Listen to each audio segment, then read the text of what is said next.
Alright, so I can't lie. I am so. Oh, why does my mic sound so loud? Okay. So I am kind of mad as hell right now because I just recorded this whole thing and I didn't have my mic on in OBS. So I'm kind of gonna speedrun it because I gotta go soon.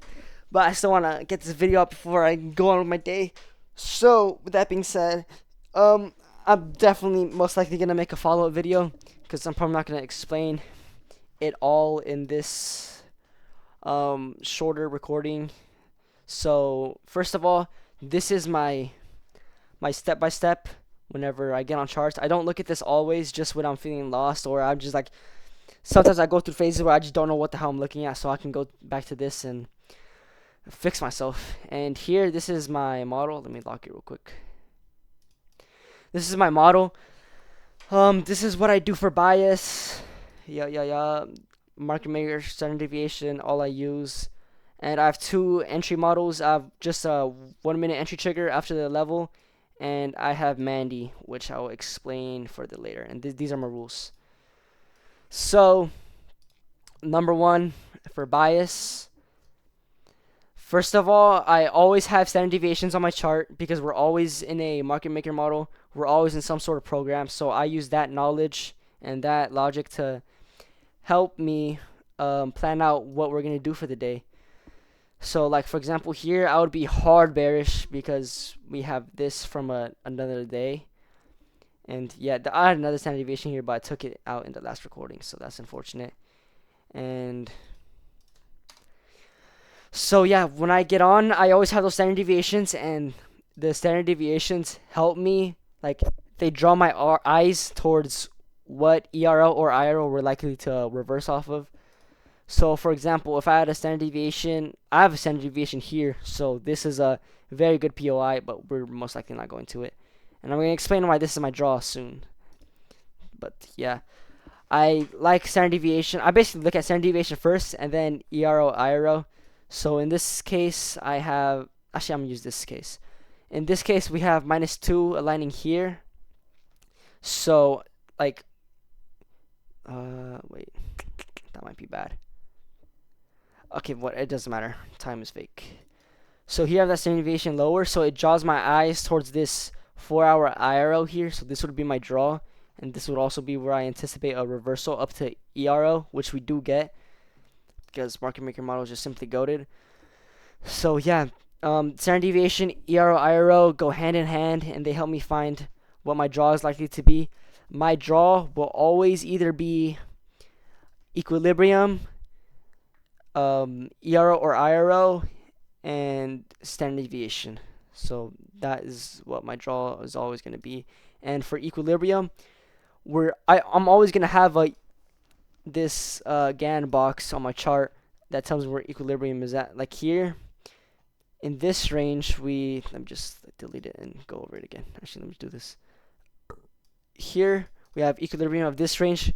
We respect it here, so now we move it to this low that respected it, and then we put it to the high, and then we keep moving it up because we never interact with equilibrium, and we keep moving it up to here. So this is equilibrium right now.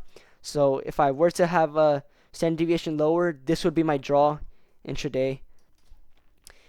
And yeah, that's what I do for bias. That's essentially it. Standard deviation. Oh, also NDOG and NWOG. I don't take them too deep into consideration, but I do really like RTH and dog. So here, in this example, the same example that I just showed of that 4-hour IRO in this standard deviation, we have RTH and dog here, so I know we're gonna go down there. So this would be a 100% guaranteed draw in my mind. So I like using it. I low-key sometimes forget about it, and I don't think about it sometimes. Sometimes I forget to check RTH. But when I do remember, it will cook, and it helps me a whole lot. So, now that bias is done, I'm going to talk about my standard deviations and a little deeper on those. So, there are some cases where I ignore my standard deviation rules, like these two, for example. This is a 4-hour standard deviation, and it's just a manipulation leg. There's no SMT because this is all-time highs, and we're not reacting off of a level because this is all-time highs. So that is my reasoning for this one. And here, this is a whole lot of BS. I can't lie. This was I don't remember. I think it was, I don't know. This is what I know. It was I always have SMT with any of these standard deviations, just to point that out. Besides this all-time highs one, obviously. So we sweep this low, and we sweep that low, and I go on to hourly because this looks like a fire manipulation, and we have this breaker here that we don't form it actually, so that is why I wouldn't want to use it. To be honest, I saw Boy use it, so I used it too, like a little glazer. But I could go on any time frame and look and see which one cooked. Well, actually, this one's fire. Let's see if the breaker cooked. And it cooked, so this might have been the reasoning for the standard deviation. I actually don't remember. But yeah, let me see if my mic is on. Okay, nice. So we have this breaker, and this is my criteria. I'm just gonna. There definitely wasn't S&T, but I'm gonna imagine there's S&T here for the sake of not checking. And so that's my criteria. I want SMT, a breaker to form, the breaker to hopefully be respected, and I think that's it.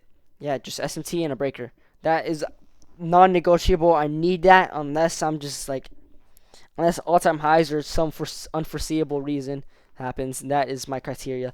So here we form this breaker. We have this order block formed. Down here we close under this wick, and we close above it over here. And then when we close above it, we come into it a couple times and we react crazy. And that is not low of week, but it's just a nice big fat juicy low. And this would be my standard deviation. So that's what I go about standard deviation for. I'm gonna get another example so I can get some. Oh, actually, no, this is just gonna be the final phase of the video. So this is gonna double as a trade recap and how I go about finding a trade. So for Mandy, actually for Curse Mark, I just find my level. Oh, damn, that is too much to say in one to go. So I'm just gonna do something else real quick. So here, oh, damn, I already took it off. I had a standard deviation here that bottom tick this, and so we see here that we have this 4-hour gap fill acting as IRL. So this would be my draw, and since standard deviation there, I would want it to go just ping pong, like boom down here and then up to ERL and beyond. So yeah, and there was also this 1-hour level here, this order block CE. I can mark it to the whole candle or just the body, but I'm just doing it for the sake of the video like this.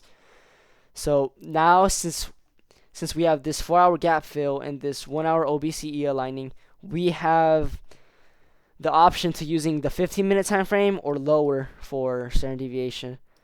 So here we get into it. My bad. So here we get into it, and we definitely have SMT. I'm not gonna mark it again, but we definitely have SMT. I remember, and we form this breaker here. We tap into it one time, and then we get a second touch. We have a silly close under it, but then we respect it all the way up to the moon. So this would be my standard deviation on the 15-minute to the leg that has the breaker.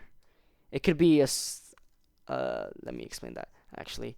So I didn't use the 5-minute here, even though it cooked. The breaker cooked nicely, perfectly, matter of fact, because the standard deviation was on this random wick higher that isn't a swing high. So my criteria for the anchoring is I don't want to anchor it on a random wick. I want it to either be on the wick high of the breaker itself or a swing high that the breaker's inside. Like for example, if this wick didn't exist and this wasn't a swing high, I would anchor the standard deviation on the breaker high, basically, on the high of the breaker. So yeah, and here this is a swing high, so this is just absolutely perfect. So we have the standard deviation.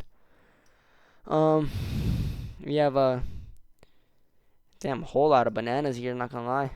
But we have a reversal point here aligning with this, which I'm gonna go over in the trade recap. and that is what I go for in standard deviation. So here I'm just gonna start the trade recap now.